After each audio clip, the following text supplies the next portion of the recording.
جو خلیفہ خالی ایک عرب کا نہیں، خالی ایک حجاز کا وہ جو ہے خلیفہ نہیں تھا، وہ سارے دنیا کے مسلمانوں کا خلیفہ اکیلا حضرت عمر، اتنا بڑا عہدہ، 12 ممالک پر حکومت کرنے والا، اس دور میں 12 ممالک کا اکیلا واحد خلیفہ مسلمانوں کا، راتوں کو گشت کر رہا ہے، راتوں کو گشت کرتے پھر رہا ہے۔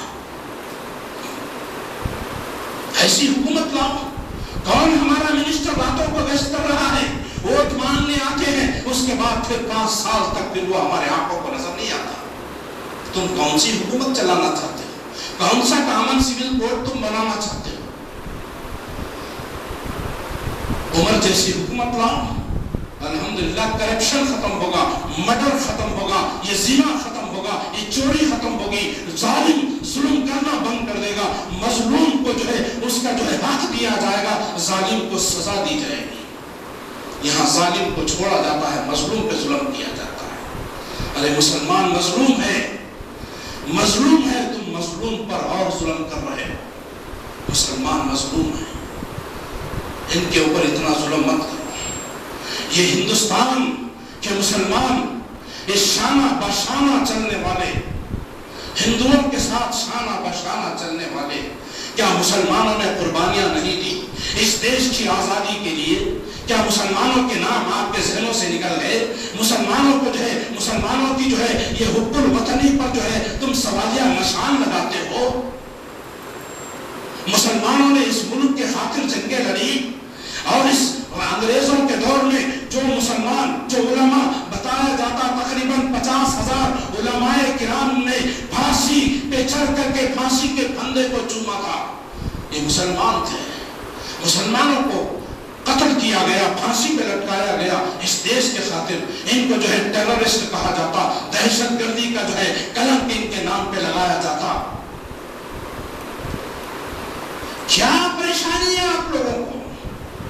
کیا پریشانی ہے؟ مسلمان اپنی شریعت کے مطابق زندگی گزار رہا، وہ تمہاری شریعت پہ دخل اندازی نہیں دے رہا، تمہاری جو ہے تمہارا جو اعمال ہے اس کے اوپر متزنی نہیں کر رہا، اس کو روک رہا نہیں۔ تم جا کے پتھر کی پوجا کر رہے، سختی سے جا کر کے کوئی مسلمان جا کے منع نہیں کرتا کہ تم یہ نہیں کرنا، آ کے مسجد میں نماز پڑھو نہیں بولتا۔ مسلمان مسجد میں آ رہا، نماز پڑھ رہا، اپنے دین پہ عمل کر رہا، بھائی چھوڑ دو اس کو۔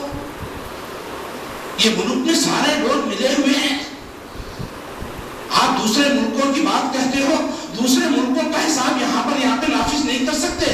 300 زبانیں بولنے والے اس ملک کے اندر موجود ہیں، اور مختلف مذہب کے لوگ یہاں پر موجود ہیں۔ ہر ایک کا اپنا دستور ہے، ہر ایک کا اپنا رواج ہے، ہر ایک کا اپنا ریت ہے، اپنے رسم و رواج یہاں پر ہر ایک مذہب کے الگ الگ ہیں۔ تم سب کو ایک کیسا کر سکو گے میرے بھائی؟ کامن سول کوڈ ہم پوری طرح سے اس کا بیکاٹ کرتے ہیں، پوری طرح سے بیکاٹ کرتے ہیں۔ کسی بھی صورت میں چاہے ہماری گردنوں کو کاٹ لو، ہم شریعت میں دخل اندازی کی اجازت نہیں دیں گے، دخل اندازی کی اجازت نہیں دیں گے، کیونکہ اللہ نے ہمیں یہ حکم نہیں دیا، نبی نے یہ حکم نہیں دیا۔ اس دین کے خاطر انہوں نے جو ہے اپنا مال چھوڑا، اپنی اولاد کو چھوڑا، اپنے وطن کو چھوڑا، اپنی جائیداد کو چھوڑا، اپنا سب کچھ چھوڑ کے، اپنا جو ہے وطن چھوڑ کے ایمان کو بچانے کے لیے، اس شریعت کی حفاظت کے لیے انہوں نے جو ہے اس وطن کو، اپنے مال دولت بیوی بچوں کو سب کو چھوڑ کر کے جو ہے دوسرے جو ہے وطن میں جا کر کے بسیرا کرتے ہیں۔ اس طرح سے انہوں نے اس شریعت کی حفاظت کی۔ آج وہ لوگ تحفظ شریعت پہ نہیں عمل کرتے، تو میرے بھائیوں آج اسلام باقی نہیں رہتا، آج مسلمان میں آپ مسلمان نہیں رہتے۔ ان لوگوں نے اتنی قربانیاں دی ہیں، آج ہمارے سامنے یہ سوال آیا ہے کہ تمہیں بھی شریعت کی حفاظت کرنا ہے، تو اس کے لیے ہم پوری کوشش کریں گے شریعت کی حفاظت کریں گے۔ تو شریعت کی حفاظت کے لیے ایک ایک نوجوان، ایک ایک بوڑھا، ایک ایک بچہ اس کے لیے تیار ہو جائے۔ قانون میں دخل اندازی نہیں۔ ارے کوئی شرک کر رہا، کوئی بدعتیں کر رہا، کوئی گناہ کر رہا، گنہگار ہیں ہم۔ مسلمانوں میں یہ جو ہے برائیاں ہیں، یہ ہم آپس میں جو ہے نمٹ لیں گے، لیکن تم نہیں آنا یہاں پر۔ عورتوں کے اوپر ہمدردی تم کرنے کی ضرورت نہیں ہے۔ ارے عورتوں کی بات کیا کرتے ہو؟ دنیا کے اندر ایک واحد اکیلا دین اسلام ہے جو عورتوں کو ان کے حقوق دیتا ہے، عورتوں کو حقوق دیتا ہے۔ تم کامن سول کوڈ لا کر کے عورتوں کے اس حقوق کو جو ہے چھیننا چاہتے ہو۔ بولا نہیں جی، اب عورتوں کو جو ہے کامن سول کوڈ لائیں گے، عورتوں کو وراثت میں حصہ نہیں، یہ قانون بتا دیں گے۔ کیا کریں گے میری بہنوں، میری ماں بتائیے، یہ طلاق کا معاملہ کیا ہے؟ یہ ہر آدمی طلاق نہیں دے رہا، ہر آدمی طلاق نہیں دے رہا۔ جہاں پر جھگڑے ہو رہے ہیں وہیں پر طلاق ہو رہا ہے۔ آپ اس کو دیکھ کر کے آپ لوگ یہ نہ سمجھے، انشاءاللہ اسلام میں عورتوں کا مقام ہے، اس پر بھی انشاءاللہ آپ لوگوں کے سامنے بیان رکھوں گا کہ اسلام نے عورتوں کو کیا مقام دیا، اسلام نے عورتوں کو کیا عزت بخشی، ان کا کس طرح سے احترام کیا، کس طرح ان کے حقوق جو ہے بیان کیے گئے قرآن کے اندر۔ ارے یہ شریعت اللہ نے بھیجی میرے بھائیوں، ہر ایک کے حقوق دینے کا اسلام میں حقوق ہے۔ قرآن کے اندر جو ہے درج ہے، عورتوں کے یہ حقوق ہے، مردوں کے یہ حقوق ہیں، بچوں کے یہ حقوق ہیں، بڑوں کے یہ حقوق ہیں، چھوٹوں کے یہ حقوق ہیں، پڑوسیوں کے یہ حقوق ہیں، رشتہ داروں کے یہ حقوق ہیں، ماں باپ کے یہ حقوق ہیں، محمد رسول اللہ صلی اللہ علیہ وسلم کے یہ حقوق ہیں، اللہ تبارک و تعالیٰ کے یہ حقوق ہیں۔ سارے حقوق قرآن کے اندر بیان کیے گئے، تمہیں ہمیں حقوق بتانے کی ضرورت نہیں ہے۔ عورت کی حفاظت اسلام کرتا ہے، عورت کو عزت دیتا ہے، عورت کو گھر کی رانی اور ملکہ بنا کر کے اسلام رکھتا ہے۔ تم بازاروں میں پھرنے کے لیے حکم دیتے ہو، تم قانون لاؤ گے کامن سول کوڈ، عورتوں کو بازار میں لا لو گے؟ نہیں، تمہیں دشمنی ہے اسلام سے، یہ عورتوں سے ہمدردی نہیں۔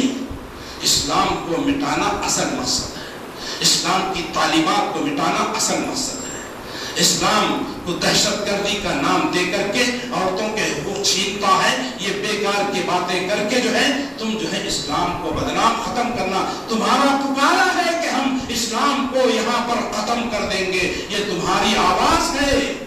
تمہارے ساتھ جو ملے ہوئے ہیں، سرکار کے ساتھ جو ملے ہوئے ہیں، ان کی یہ آواز ہے، ان کا یہ پکارا ہے کہ ہم اسلام کو 2021 تک اسلام کا نام و نشان مٹا دیں گے، مسلمانوں کو ہندو بنا دیں گے۔ ہاں، کامن سول کوڈ لانے کا مقصد یہی ہے کہ نہیں، تم ہندوستان میں رہنا ہے تو کامن سول کوڈ بن گیا ہے، لہذا یہاں پر سارے ہندو رہنا ہے، تم ہندو بن کے رہنا ہے تو اس ملک میں رہنا ہے، نہیں تو جانا پاکستان کو، گھر واپسی۔ ارے تم ہماری حب الوطنی پہ سوالیہ نشان لگاتے ہو، ہمیں اس ملک سے محبت ہے۔ جب ملک الگ ہوا تو ہم وہاں پاکستان نہیں گئے، جو پاکستان میں تھے وہی پاکستان میں ہے۔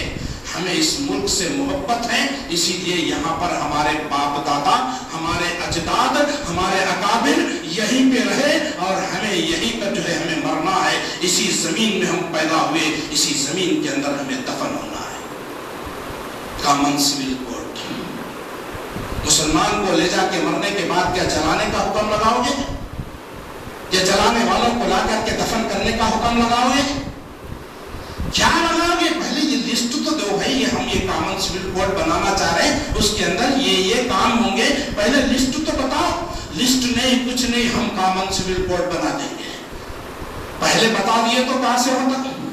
ہاں، ان کے گھر والے بھی جوتے مارتے ہیں، اس لیے جو ہے یہ کامن سول کوڈ بنائیں گے۔ اب اندر اس کے اندر سب لکھ دیتے، سب اسلام کے خلاف ہوگا، اسلام کی تعلیمات کو مسخ کرنے کا جو ہے یہ پوری سازش ہے۔ اللہ سے دعا ہے، اللہ اس دین کی حفاظت، جتوں نے حفاظت کرنے کا وعدہ کیا ہے، میرا اور مسلمانوں کا یہ ایمان ہے، یہ عقیدہ ہے، اے اللہ جو جس چیز کی تو حفاظت کرتا ہے اس کو کائنات مل کر بھی اس کو جو ہے مسخ نہیں کر سکتی۔ انشاءاللہ ثم انشاءاللہ بولنے کی بھی ضرورت نہیں ہے، یہ یقین کے ساتھ قسم کے ساتھ ہم بول سکتے اللہ اپنے دین کی حفاظت کرے گا، اس وقت تک حفاظت کرے گا جب تک اس دین کو اس زمین کے اوپر جو ہے اس کی شریعت کو چلانا ہے، اس وقت تو شریعت باقی رہے گی۔ جب اللہ چاہے گا کہ معاملے کو ختم کرنا ہے، قیامت آ جائے گی، یہ ساری شریعتیں، سارے کائنات جو ہے وہ اللہ تبارک و تعالیٰ تہس نہس کر دیں گے۔ پھر جو ہے حساب کتاب ہوگا، جنت والے جنت میں، جہنم والے جہنم میں۔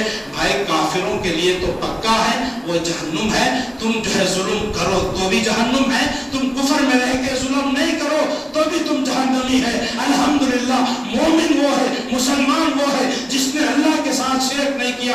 گناہ کئی اس نے کیے ہیں، سمندر کے جھاگ کے برابر بھی اس نے گناہ کیے ہیں، لیکن اللہ کے ساتھ شرک نہیں کرا۔ وہ مسلمان ایک نہ ایک دن جنت میں ضرور جائے گا، تو لٹک جائے گا لیکن جنت میں کبھی نہیں جائے گا۔ اللہ سے دعا ہے اللہ مجھے اور آپ کو کہنے سننے سے زیادہ عمل کرنے کی توفیق عطا فرمائے۔ اے اللہ جو کہا گیا سنا گیا، اے اللہ اس پر ہمیں عمل کرنے کی توفیق عطا فرمائے۔ اے اللہ جو مسلمانوں کے اوپر ظلم ڈھائے جا رہے ہیں یا مسلمانوں کے شریعت کے اندر جو ہے جو مداخلت ہو رہی ہے، اے اللہ تو مسلمان ایسے وقتوں میں مسلمانوں کی تو حفاظت فرما، مسلمانوں کی شریعت کی حفاظت فرما، مسلمانوں کی بھرپور مدد فرما، مسلمانوں کی تائید و نصرت فرما۔ اور مسلمان آج اس مسئلے کو لے کر کہ جس طرح سے ایک پلیٹ فارم پہ آئے ہیں، اے اللہ اس طرح ساری زندگی قیامت تک مسلمانوں کے اندر اس طرح کا اتحاد پیدا فرما دے، آمین یا رب العالمین۔ اقول قولی ھذا واستغفر اللہ لی ولکم واستغفروہ انہ هو الغفور الرحیم۔